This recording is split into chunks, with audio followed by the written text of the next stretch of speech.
Amados, nós estamos chegando ao final de nossa série de exposições no livro de Êxodo.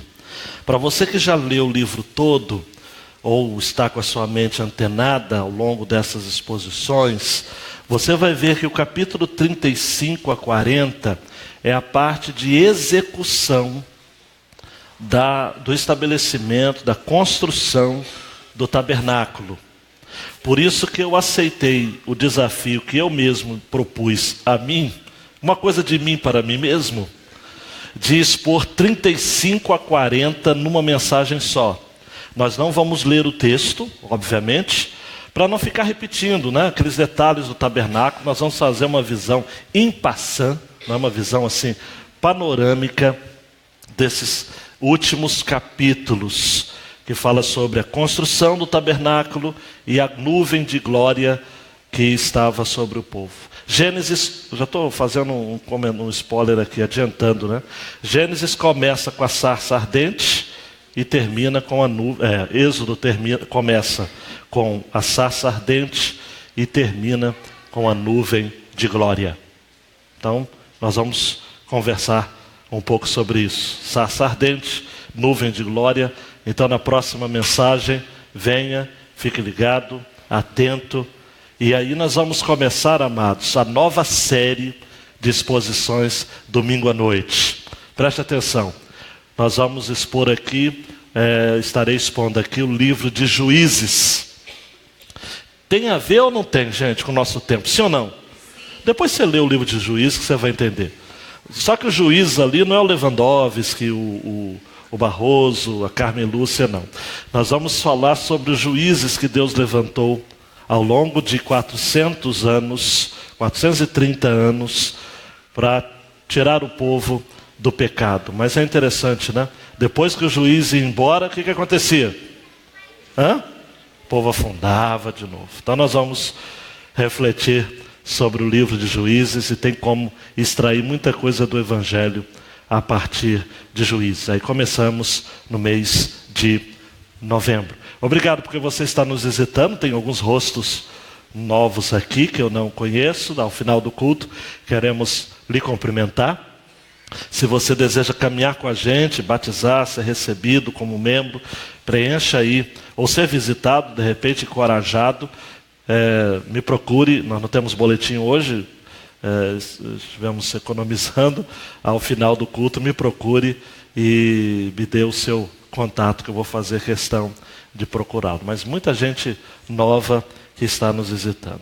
Êxodo 34, vamos ao texto. Então o Senhor disse a Moisés: lavra 2 tábuas de pedra, como as primeiras, e escreverei nelas as palavras que estavam nas primeiras tábuas que tu quebraste. Prepara-te para amanhã, sobe ao monte Sinai pela manhã e apresenta-te a mim ali, no topo do monte.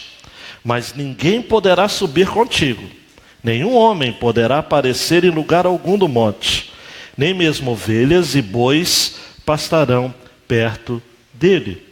Então Moisés lavrou 2 pedras de pedra como as primeiras, e levantando-se de madrugada, subiu ao monte Sinai, como o Senhor lhe havia ordenado, levando nas mãos as 2 tábuas de pedra. O Senhor desceu numa nuvem e, pondo-se junto a ele, proclamou o nome do Senhor. Tendo o Senhor passado diante de Moisés, proclamou: Senhor, Senhor, Deus misericordioso e compassivo, tardio em irar-se, cheio de bondade e de fidelidade, que usa de bondade com milhares, que perdoa a maldade, a transgressão e o pecado, que de maneira alguma considera inocente quem é culpado, que castiga o pecado dos pais nos filhos e nos filhos dos filhos, até a 3ª e 4ª geração. Nesse mesmo instante, Moisés curvou-se até o chão e adorou, dizendo: Senhor, se agora achei favor aos teus olhos, vá o Senhor no meio de nós, porque este é um povo muito obstinado. Perdoa a nossa maldade, o nosso pecado, e toma-nos como tua propriedade. Então o Senhor disse: agora faça uma aliança, Farei diante de todo o teu povo maravilhas que nunca foram feitas em toda a terra, em nação alguma. E todo este povo no meio do qual estás, verá a terrível obra do Senhor que farei contigo. Observa o que te ordeno hoje. Expulsarei de diante de ti os amorreus, os cananeus, os heteus, os perizeus, os heveus e os jebuseus. Não faças aliança com os habitantes da terra em que entrarás, para que não caias em armadilhas. Pelo contrário, derrubareis os seus altares, quebrareis as suas colunas sagradas e cortareis os seus acerins. Porque não adorarás nenhum outro Deus, pois o Senhor, cujo nome é zeloso, é Deus zeloso. Não faças aliança com os habitantes da terra, para que quando se prostituírem, seguindo seus deuses e a eles sacrificarem, tu não sejas convidados por eles e não comas do seu sacrifício. Não tomes para teus filhos mulheres entre as filhas deles, para que quando elas se prostituírem com os deuses deles, não levem também teus filhos se prostituir com esses deuses. Não farás para ti deuses de metal fundido. Celebrarás a festa dos pães sem fermento.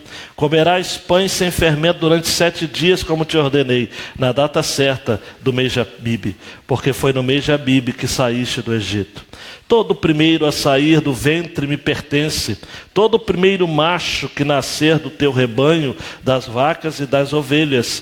Resgatarás como um cordeiro o primeiro jumento a sair do ventre. Mas se não quiseres resgatá-lo, tu lhe quebrarás o pescoço.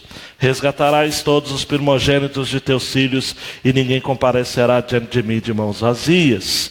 Trabalharás durante 6 dias, mas no 7º dia descansarás, tanto no tempo de arar como no tempo de colher. Também celebrarás a festa das semanas, que é a festa dos primeiros frutos da colheita do trigo, e a festa da colheita no fim do ano. 3 vezes no ano todos os homens irão à presença do Senhor Deus, Deus de Israel, pois expulsarei as nações da tua presença e ampliarei as tuas fronteiras. Ninguém cobiçará a tua terra, quando subires 3 vezes no ano para comparecer diante do Senhor teu Deus. Não oferecerás o sangue do meu sacrifício com pão fermentado, nem o sacrifício da festa da Páscoa ficará da noite para a manhã seguinte. Levarás à casa do Senhor teu Deus o melhor dos primeiros frutos da tua terra. Não cozinharás o cabrito no leite de sua mãe. O Senhor disse a Moisés: escreve estas palavras, pois baseado nelas fiz aliança contigo e com Israel. Moisés esteve ali com o Senhor 40 dias e 40 noites. Não comeu pão nem bebeu água.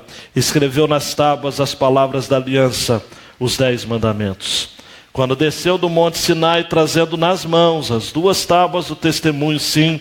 Quando desceu do monte, Moisés não sabia que a pele do seu rosto resplandecia, por ter Deus falado com ele.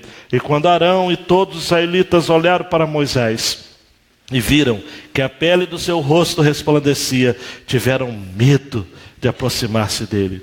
Então Moisés o chamou, e Arão e todos os líderes da comunidade foram até ele, e Moisés falou com eles. Depois chegaram também todos os israelitas, e ele lhes comunicou tudo que o Senhor lhe dissera no monte Sinai.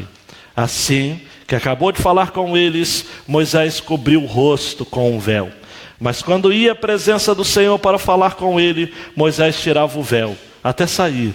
Quando saía, dizia aos israelitas o que lhe havia sido ordenado. Assim, os israelitas viram o rosto de Moisés com a pele resplandecente, e ele recolocava o véu sobre o rosto, até entrar outra vez para falar com Deus. Deus, captura a nossa atenção, até mesmo os nossos filhos que estão aqui excepcionalmente, e venha marcar as nossas vidas como famílias reunidas para prestar este culto e para estarmos atentos à tua palavra, no nome de Jesus. Amém. Moisés havia ficado 40 dias e 40 noites no Monte Sinai, ouvindo as orientações a respeito do tabernáculo e recebendo as leis de Deus, os mandamentos de Deus. Tábuas que foram lavradas e escritas pelo próprio dedo de Deus. Mas no capítulo 32, nós percebemos aqui, amados, de que pela demora, ou aparente demora, porque o povo havia ficado 400 anos no Egito sendo escravo, o que era 400 anos no Egito, que já haviam passado, e os 40 dias que eles estavam esperando por Moisés, 39, para ser mais preciso. Acharam que Moisés estava demorando, fizeram um bezerro de ouro e disseram: esse é o Deus que nos tirou do Egito. E celebraram então com festa, e quem esteve na mensagem, com orgias. Porque a palavra no original ali para danças, era danças sensuais. Houve, enfim, uma festa que corariam de vergonha os próprios pagãos. Moisés, quando desce do monte junto com seu auxiliar Josué, começa a ouvir o barulho, o alarido dos cânticos, e percebe então que o povo estava naquela celebração orgíastica, sensual por demais, carnal, e de ímpeto, de indignação, quebra as tábuas da lei. Derrete o bezerro de ouro, dá ao povo para tomar água com ouro derretido. Autoriza uma das tribos, a tribo de Levi, a executar grande parte daquele povo. E pelo texto que já vimos, 3.000 pessoas morreram naquela ocasião. Mas olha para mim, Moisés intercedeu pelo povo. Moisés clamou pelo povo. E no domingo, no seu passado, antepassado, houve um clamor de Moisés: Senhor, vá conosco, prossiga a viagem conosco. Deus já havia dito o seguinte: eu não irei mais com vocês, eu mandarei um anjo. E daí nós temos aquela famosa oração de Moisés, quem se lembra? Se tu mesmo não fores conosco, não nos faça subir daqui.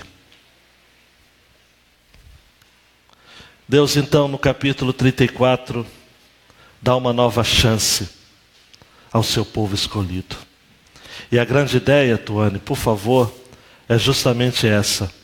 Deus se compromete com o seu povo eleito, estabelecendo com ele uma aliança, com base em seu amor leal. Para ficar bem claro na sua mente, no seu coração, você pode repetir comigo, por favor? Deus se compromete com o seu povo eleito, estabelecendo com ele uma aliança leal, uma aliança com base em seu amor leal. A primeira porção nos versos 1 a 9, Tuane, por favor. Deus se apresenta a Moisés em resposta à sua súplica.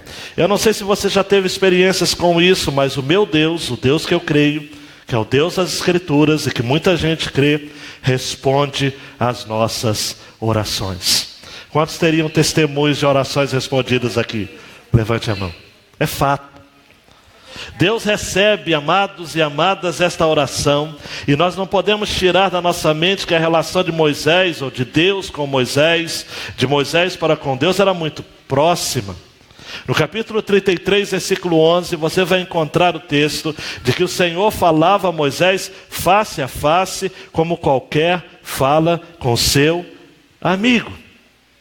Em Josué capítulo 1, versículo 2, Moisés é chamado de servo de Deus. Moisés, meu servo, é morto. Moisés era um homem de temperamento explosivo, embora, paradoxalmente, tenha sido reconhecido como o homem mais manso sobre a terra. E aí alguns devem estar falando: mas pastor, que incoerência. Ele era o mais manso porque ele se permitia ser tratado pelo Senhor. Porque manso não é calmo. Manso é aquele que é tratado. No grego, praos, palavrinha para manso, é a mesma palavra que é usada, me perdoe a rudeza, para domesticar um animal bravo. Então, manso é um touro domesticado. Moisés, então, era esse touro indomável. Um homem criado no Egito, um líder. E que agora, então, ao longo desse processo, vem sendo domesticado, entre aspas, pelo Senhor. Então ele quebra a lei, a tábua da lei. Ele se indigna. E depois ele diz: Deus, anda com a gente. E depois que Deus confirmou, tá bom, eu vou, ele ainda pede um pouquinho mais. Então me mostra a sua glória. Só um pouquinho. E Deus fala: não, você vai me ver pelas costas.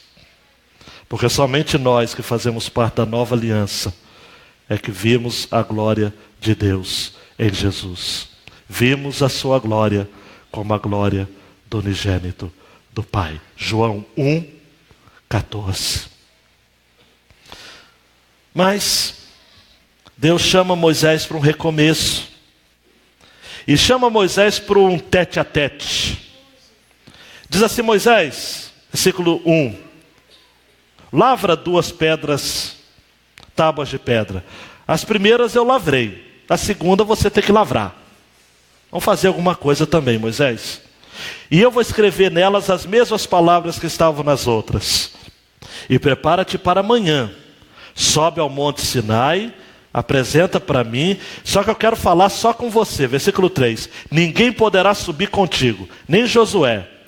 Nenhum homem poderá aparecer em lugar algum do monte. Quer saber, Moisés? Nem mesmo ovelhas e bois eu quero que passem perto do muro, do monte. O meu negócio é com você, Moisés. Moisés então lavra 2 tábuas de pedra, versículo 4, se levanta de madrugada. Repita comigo: levanta de madrugada. Eu sei que tem gente aqui que tem dificuldade de levantar de madrugada. Levantar de madrugada é aquilo que é importante para você. Quando você tem algum compromisso, você se levanta de madrugada. Até adolescente gosta de dormir muito, mas prometa uma viagem que ele quer fazer e fala o seguinte: tem que acordar às 4 da manhã. Ele acorda. Papai, mamãe, está na hora, poxa. Essa hora, todo mundo dormindo? Moisés levanta de madrugada porque era Deus que havia marcado o encontro com ele. Olha para mim, amados, quando Deus marcar um encontro com você, se levanta de madrugada. Gênesis 22 vai dizer a mesma coisa. Deus pede para Abraão que ele fosse até o Monte Moriá, junto com seu filho Isaque, sacrificá-lo. Vá lá no texto e você vai encontrar. E Abraão, levantando-se de madrugada, partiu. Essa coisa de madrugada tem a ver na Bíblia. Há um versículo da Bíblia que diz assim: os que me buscam de madrugada me alcançarão. Deus tem um negócio com esse assunto aí de madrugada. Não é nada místico, mas está na Bíblia, eu tenho que citar. Deus chama Moisés então. Versículo 5 vai dizer de que o Senhor desce numa nuvem e pondo-se junto a ele proclamou o nome do Senhor, o nome de Yahvé. O nome do Senhor. Na Bíblia, amados, preste atenção, o hebraico nesse tempo não tinha consoantes. Então era apenas, ou melhor, não tinha vogais, era apenas consoantes. Então você tem o iota, você tem o vav, você tem o re e você tem o outro vav. Por isso que é chamado de tetragrama sagrado, 4 letras, ou tetragrama impronunciável. Todo escriba que estivesse registrando o texto sagrado, quando chegava o tetragrama impronunciável, trocava de pena.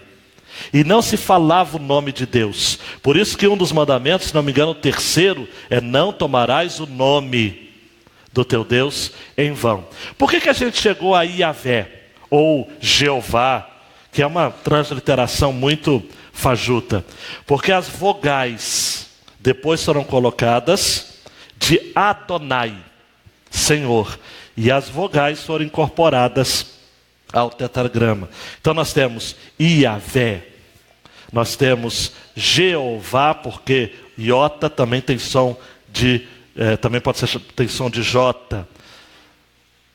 Javé em algumas versões. Não importa, ou Iová também. Javé significa aquele que existe. Eu sou. A linguagem de hoje traduziu como o Deus eterno. Vamos aos especialistas, ou pelo menos a um deles, o mestre Luiz Saião. O significado de Javé é eu sou, ou sempre estarei sendo, ou como gostam os judeus, o eterno. A forma é uma abreviação do eu sou o que sou, dito por Deus a Moisés em Êxodo 3, 13 e 14. Javé é o nome pessoal do Deus vivo, que age na história do seu povo.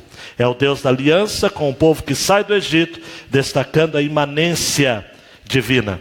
Por isso destaca-se em Javé o seu amor e a sua fidelidade para com o seu povo. Por isso, no versículo 7, 6 e 7, Deus passa diante de Moisés e o nome dele é anunciado. Senhor, Senhor, Javé, Javé, Deus misericordioso, compassivo, tardio em irar-se, cheio de bondade e fidelidade, que usa de bondade com milhares, que perdoa a maldade, a transgressão e o pecado, que de maneira alguma considera inocente quem é culpado, que castiga o pecado dos pais nos filhos e nos filhos dos filhos, até a 3ª e 4ª geração.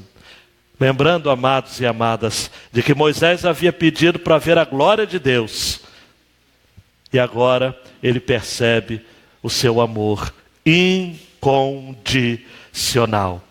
Deus compassivo, misericordioso, paciente, cheio de amor, de fidelidade, que mantém o seu amor, que perdoa a maldade, a rebelião e o pecado.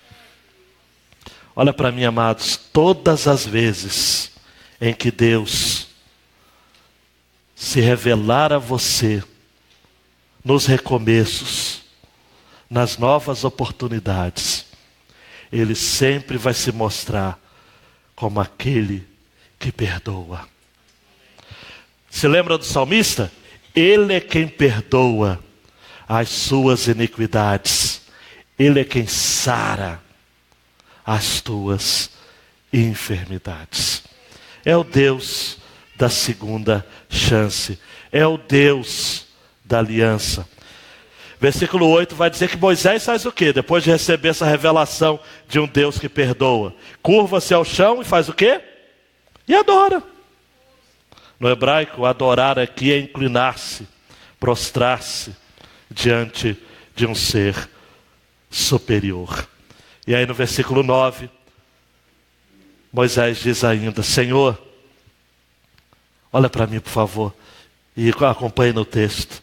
Senhor, se agora achei favor aos teus olhos, vá o Senhor no meio de nós. Porque este é um povo muito obstinado. Perdoa a nossa maldade e o nosso pecado, e toma-nos como tua propriedade. Eugene Peterson, na mensagem, traduziu assim: por favor, Senhor, se enxergas algo bom em mim, acompanha-nos na viagem, por mais teimoso que esse povo seja. Vá com a gente, Senhor. Vá com a gente. E aí na segunda porção, Tuane, Deus estabelece bases de sua aliança com o seu povo escolhido. Porque pensa comigo, Deus perdoa, Deus reconsidera, Deus permite um recomeço. Mas as alianças de Deus para conosco têm implicações, sim ou não? Sim. Implicações seríssimas. E ao longo do texto, então, de 10 a 27, eu vou estar fazendo uma abordagem panorâmica. Deus está exigindo um compromisso. Mas não é um compromisso impossível de ser cumprido, seguido. Até mesmo porque o Deus da aliança, que é o Deus das promessas, Ele faz exigências e Ele mesmo dá condições para que o povo execute e cumpre tais exigências. Deus é assim. E Deus começa a dizer então no versículo 10: farei diante de todo o povo maravilhas. Deus se anima novamente com o povo a partir da intercessão de Moisés e diz o seguinte: eu vou fazer maravilhas. No original, eu vou fazer coisas terríveis, no sentido terríveis de coisas impressionantes, coisas esplendorosas, coisas espetaculosas, a ponto do povo ficar terrificado, impressionado. O nosso Deus é assim. Receba essa palavra aqui. Todo ato de juízo de Deus vem embutido um ato de graça. Eu não vou ter tempo de expor isso em todas as escrituras, mas em todas as escrituras, de Gênesis e Apocalipse, você vai ver isso. Cada ato de juízo vem embutido um ato de graça. Foi assim no Éden, sim ou não? Deus condena um homem e ao mesmo tempo vai nascer da descendência da mulher um homem alguém que vai esmagar a cabeça da serpente. Foi assim com Noé, sim ou não? Deus destrói o mundo, varre o mundo, mas estabelece com Noé uma aliança. Assim como esse símbolo, o arco-íris, que infelizmente o movimento gay se apropriou, né? Mas o arco-íris é um símbolo de Deus, é um símbolo de recomeço, é um símbolo de aliança. Assim como, enquanto tiver dia e noite, frio e calor, enquanto houver as estações funcionando naturalmente, eu vou renovar minha aliança, aliança noética, aliança de Moisés, de Noé. E agora a aliança de Moisés, a mesma coisa. O nosso Deus é um Deus de alianças. E você vai encontrar isso em todo o Antigo Testamento e no Novo Testamento, quando a aliança do Antigo Testamento ela é invalidada, não descaracterizada, não desprestigiada, mas ela é invalidada porque uma nova aliança, sublime aliança, é estabelecida através de Jesus Cristo, o nosso Senhor. Farei uma aliança, é o que a gente tem aqui nesse texto. Agora, amados, esta aliança, versículo 10, teria algumas exigências. Preste atenção, exigências que eu posso dizer de cunho externo e de cunho interno. De cunho externo, assim como Deus se compromete a afastar e expulsar, versículo 11, os inimigos de Israel, amorreus, cananeus, heteus, perizeus, heveus e jebuseus, o povo de Deus não podia fazer aliança com estes povos. De maneira alguma, não faças aliança com os habitantes da terra. Derrubam seus altares, quebrem suas colunas sagradas, cortem seus postes ídolos, porque vocês não devem adorar outro Deus, senão o Senhor. Ele é ciumento, Ele é zeloso. Não faças aliança, versículo 15, nem permita que seus filhos casem com eles. 17, não faças imagens de deuses de metal fundido. Deus está estabelecendo o seguinte: eu vou afastar os seus inimigos, mas em contrapartida, eu não quero que vocês tenham aliança com ninguém que não pertence ao meu povo. Abra mão, rompa. Alianças perigosas, idolatria, casamentos mistos. E esse final de semana nós tivemos um feriado no Brasil, que é um contrassenso. Já disse isso a vocês.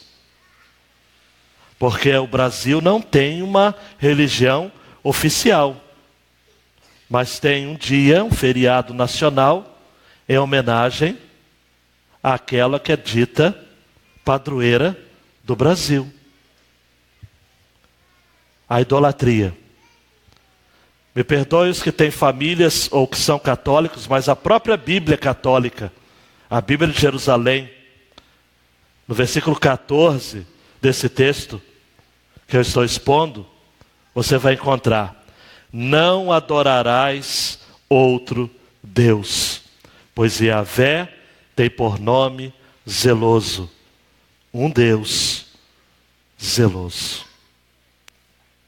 Deus não admite dividir a sua glória com ninguém. Oséias 4,12 vai dizer: o meu povo consulta sua madeira, e a sua vara lhe responde, porque o espírito da luxúria os engana, e prostituem-se apartando-se da sujeição do seu Deus. Salmo 115, versículo 8 diz: a eles, aos idólatras, se tornam semelhantes os que o fazem. Os ídolos se tornam semelhantes aos que o fazem, os idólatras, assim como todos os que nele confiam. E 2 Coríntios 6, 16 a 18, Deus vai dizer de maneira muito clara de que não há consenso entre Deus e os ídolos. Este ponto é taxativo. Deus é leal, mas em contrapartida, o homem tem de ser leal a Ele. Prosseguindo, amados, nós temos a partir então, agora, do versículo 18, a exigência de que o povo deveria estar prestando ao Senhor, oferecendo ao Senhor festas, que são chamadas de festas religiosas ou festas sagradas. Preste atenção: celebrarás a festa dos pães sem fermento, que é a festa de Páscoa, relembrando a libertação do povo do Egito. Deveria se consagrar todo filho primogênito, até mesmo filhotes de animais, o cordeiro, o jumento, todos os primogênitos. Deveria se trabalhar 6 dias, mas o 7º dia deveria se descansar. A festa das semanas, versículo 22, que no Novo Testamento vai ser chamada de festa dos Pentecostes. A festa dos primeiros frutos da colheita.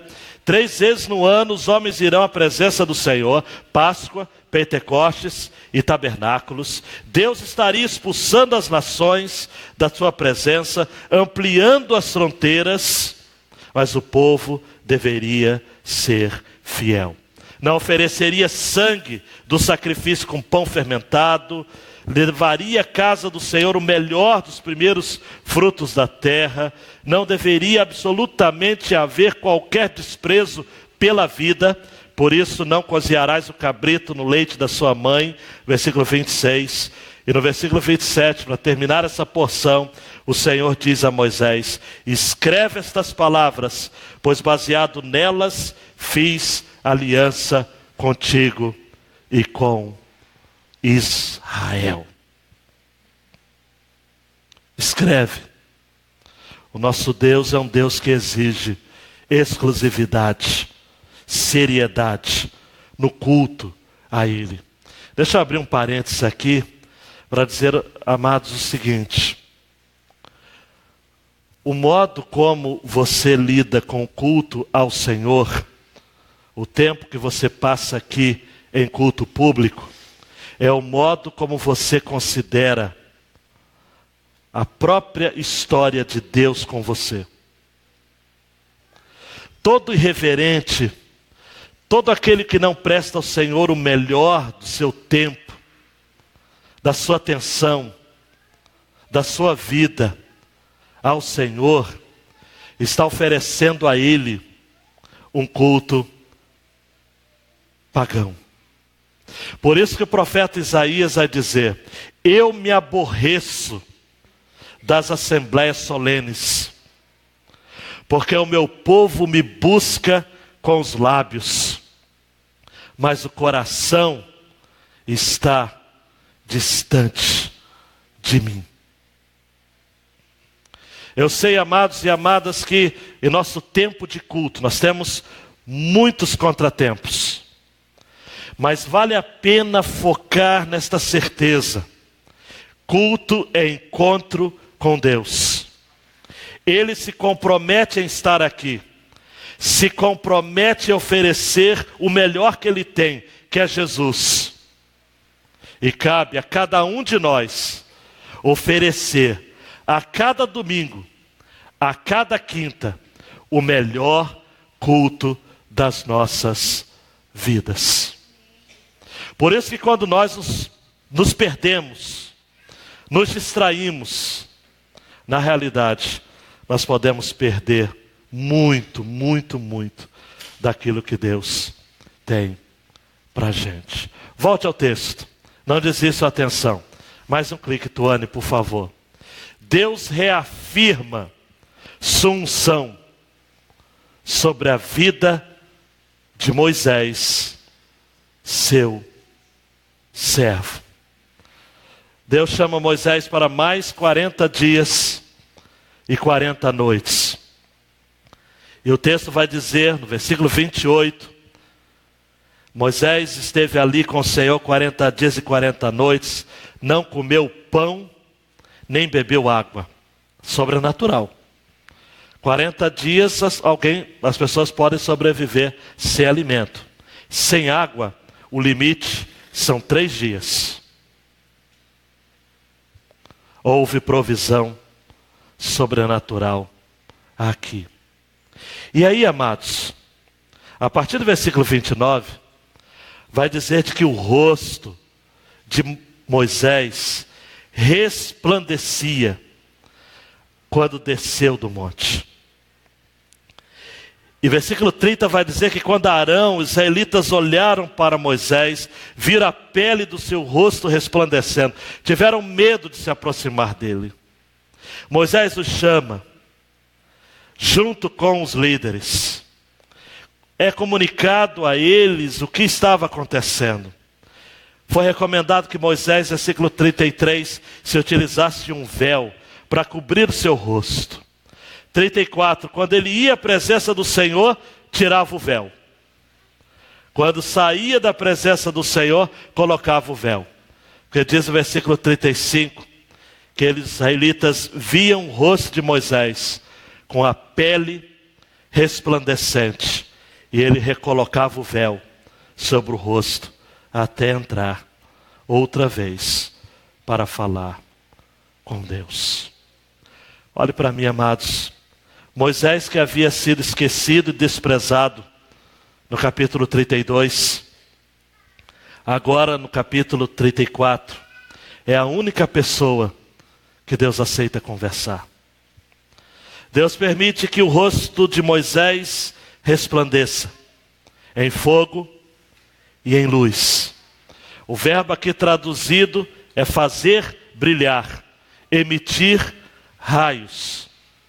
Mas infelizmente, por uma versão ou tradução equivocada da Vulgata Latina, a primeira tradução autorizada pela então Igreja Católica, traduzir o verbo hebraico errado. Ao invés de resplandecer, traduziram como tinha chifres. Por isso que se você for pesquisar imagens na Idade Média de Moisés, o coitado vai aparecer com 2 chifres. A famosa obra de Miguel Ângelo, Moisés, você vai lá no Google, Moisés, Miguel Ângelo. Está lá a estátua, a imagem de Moisés, a escultura com 2 chifres. Mas o hebraico, embora tenha também essa acepção de ser dotado de chifres, uma vez que chifres no pensamento hebraico é símbolo de poder e de excelência, é fato que pelo fato do rosto ser coberto por um véu, e isso vai ser atestado por Paulo em 2 Coríntios 3,13, nós estamos diante de uma manifestação da glória e do brilho de Deus sobre a face de Moisés. Deus honra os seus. Deus honra os seus. Olha para mim. Talvez você esteja vivendo dias em que o seu rosto está como que abafado, sem brilho, fosco até, devido ao desprezo dos homens, devido à oposição que você vem sofrendo. Esteja na presença de Deus, porque Ele vai fazer o seu rosto brilhar. Paulo vai dizer: nós, com o rosto descoberto, 2 Coríntios 3, 18, refletindo como espelho a glória do Senhor, somos transformados de glória em glória, na mesma imagem, como pelo Espírito do Senhor. Vamos terminar com algumas aplicações, amados. Tuane, pode dar 2 cliques aí. Primeiro, Deus estabelece leis para o seu povo, e elas servem para o aperfeiçoamento do caráter de seus filhos. Aumenta só um pouco meu retorno aqui, Edinho, por favor. As leis de Deus são para aperfeiçoar o seu caráter. As leis não foram criadas como peso, amados. Você sabe o que Deus vai fazer com os 10 mandamentos? Ou o que já fez? A palavra de Deus vai dizer, Gálatas 3, 24 e 25, a lei nos serviu de aio, de intermediário, para nos conduzir a Cristo. Depois que veio a fé, nós já não estamos mais debaixo da lei. Daí, a segunda aplicação, Tuane.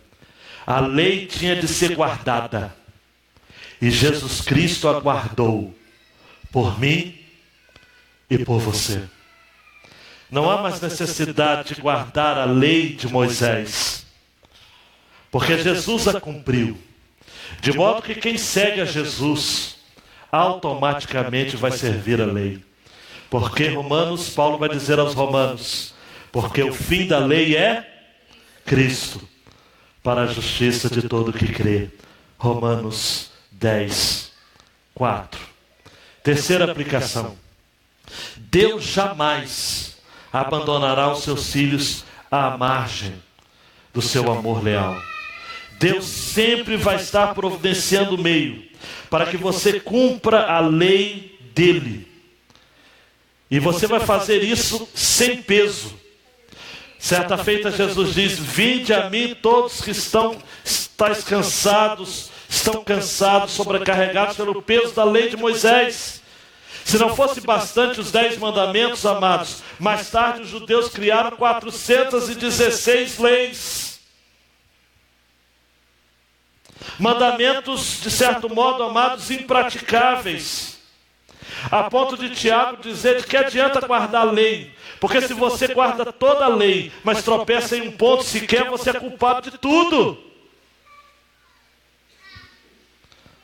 Por isso que nós temos que obedecer aquilo que diz Joel, capítulo 2, versículo 13. Rasgai o coração, não as vestes, e convertei-vos ao Senhor, porque Ele é misericordioso e compassivo, tardio em irar-se, grande em benignidade, e que se arrepende do mal. A outra aplicação, Jesus é o nosso Moisés. Ele nos representa junto ao Pai. Aquilo que Moisés foi na antiga aliança, Jesus é na nova aliança. Não é à toa que no episódio da transfiguração vai aparecer Moisés e Elias, representantes da lei e dos profetas.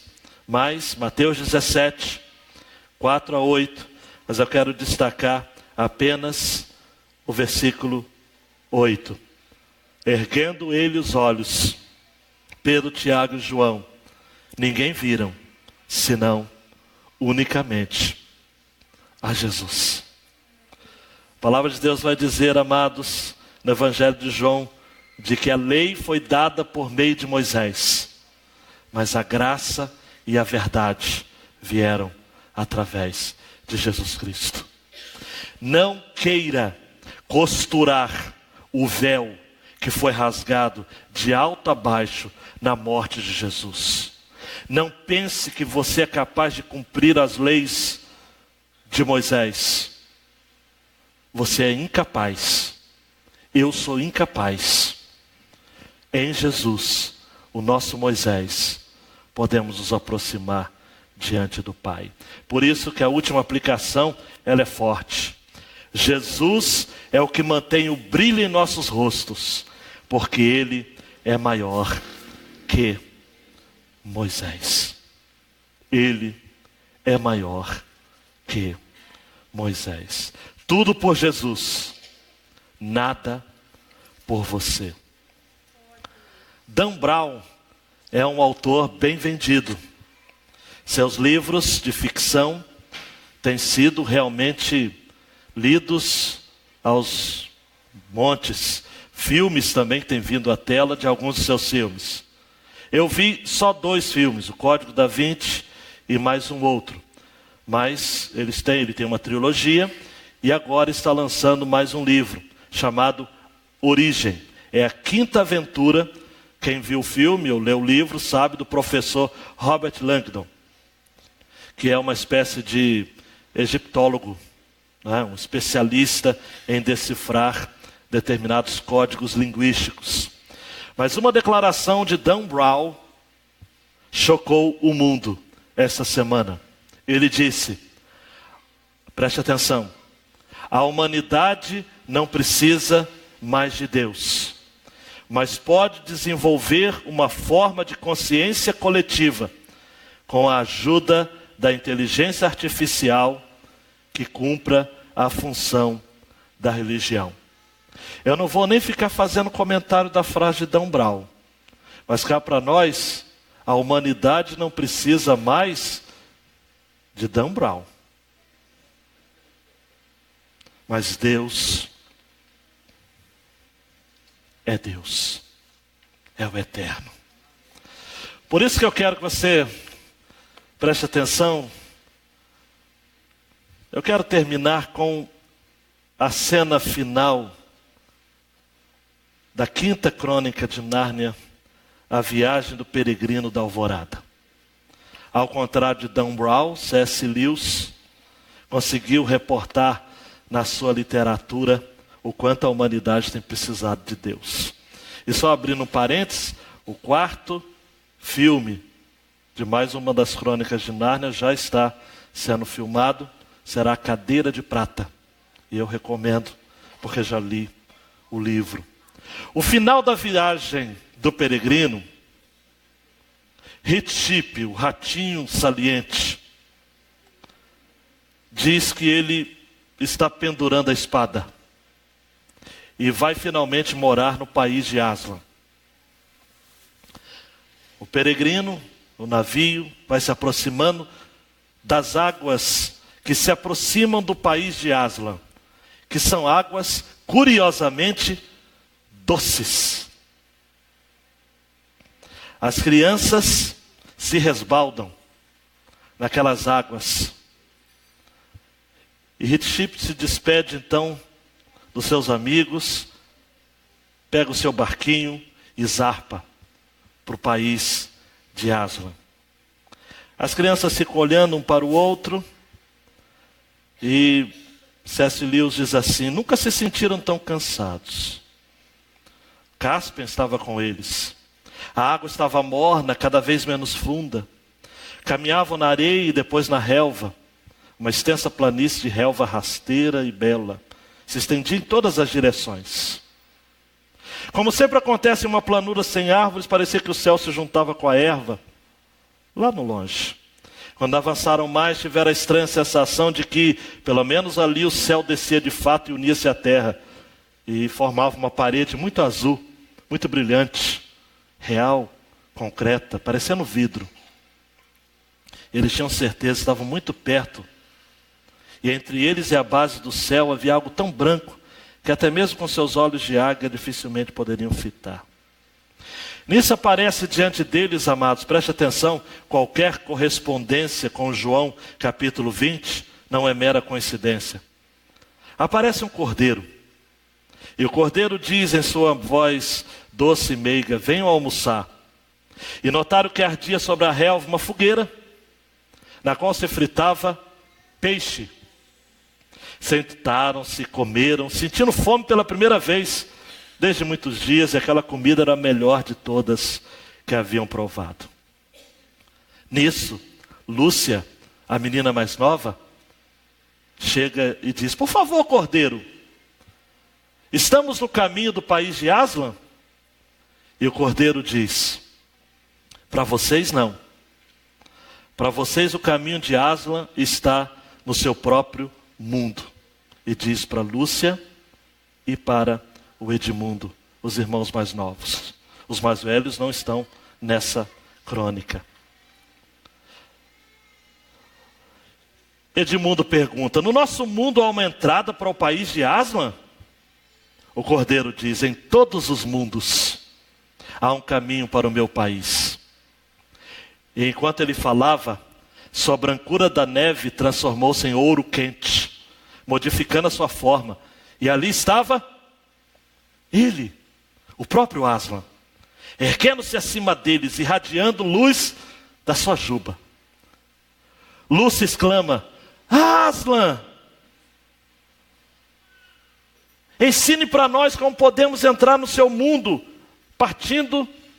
para entrar no seu país a partir do nosso mundo. Irei ensinando pouco a pouco, Aslan disse. Não direi se é longe ou perto. Só direi que fica do lado de lá de um rio. Aí me fez lembrar aquele hino, né? Salvo além do rio. Mas nada temam, pois eu sou o grande construtor da ponte. Eu sou o caminho, a verdade e a vida. Ninguém vem ao Pai? Venham, vou abrir uma porta no céu para enviá-los ao mundo de vocês. Aslan, por favor, Lúcia, por favor, Aslan, antes de partirmos, pode dizer-nos quando voltaremos a Nárnia? Por favor, gostaria que não demorasse. Aslan disse: minha querida, e disse isso muito docemente, você e seu irmão não voltarão mais a Nárnia. Em cadeira de prata, que é a quinta, eles não estão. Aslan, exclamaram entristecidos. Aslan diz: já são muito crescidos. Têm de chegar mais perto do próprio mundo em que vivem. Lúcia diz soluçando: o nosso mundo é Nárnia. Como poderemos viver sem vê-lo? Aslan disse: você há de encontrar-me, querida. E Edmundo pergunta: você está também em nosso mundo? E Aslan diz: estou. Mas tenho outro nome.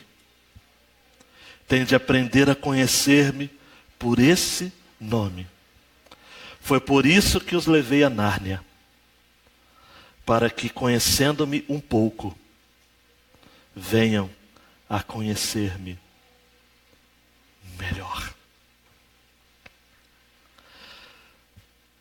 Todo o plano de Deus no Antigo Testamento de se aproximar do homem, de eleger um povo, e do Novo Testamento de apresentar Jesus. Tony, dando um clique. Foi para que a gente soubesse de que Deus se compromete com o seu povo eleito, estabelecendo com ele uma aliança com base em seu amor leal. E o amor de Deus tem nome e sobrenome. O amor de Deus se chama Jesus. Porque o fim da lei é Cristo, para a justiça de todo o que crê. Quando os discípulos perguntaram: mostra-nos o Pai, Jesus lhe respondeu: quem me vê, a mim vê o Pai. Aslan, em nosso mundo, tem um nome. E o nome é Jesus. E o autor aos Hebreus vai dizer que Jesus é o mesmo ontem, hoje e sempre. Forever, sempre, e sempre, e sempre, e sempre. Abaixa a cabeça. Por que você não recebe a Jesus no seu coração nesta noite? Por que você que está ouvindo nesta noite esta palavra não aceita de que de fato aquilo que deveria ser feito já foi feito? Todos os passos que Deus poderia estar dando em sua direção já foram dados, já foram feitos. E agora cabe a você, e se você for ver de onde você está sentado até aqui no altar, são poucos passos. Mesmo você que está na última cadeira, último banco da galeria, vindo para cá, pode dar o quê? 80 passos? 100 passos? Que seja. Mas Jesus deu todos os passos necessários para que hoje você pudesse ver a face do Pai, sem uso do véu, sem intermediário, sem Nossa Senhora Aparecida, só por Jesus, só por Jesus. Então nesta noite eu quero convidá-lo a fazer no seu lugar essa seguinte oração: Senhor,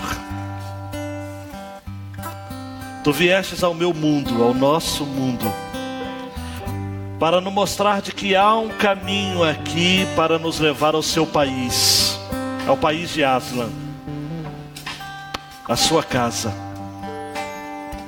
E este caminho tem um nome, este caminho chama-se Jesus. E o Senhor tem eleito homens e mulheres ao longo da história, separado, não pelos seus próprios méritos, mas por graça, sola gratia, para me servir, para caminhar comigo, para ser próximo a mim. E eu recebo o Senhor no meu coração e quero me aproximar de Ti.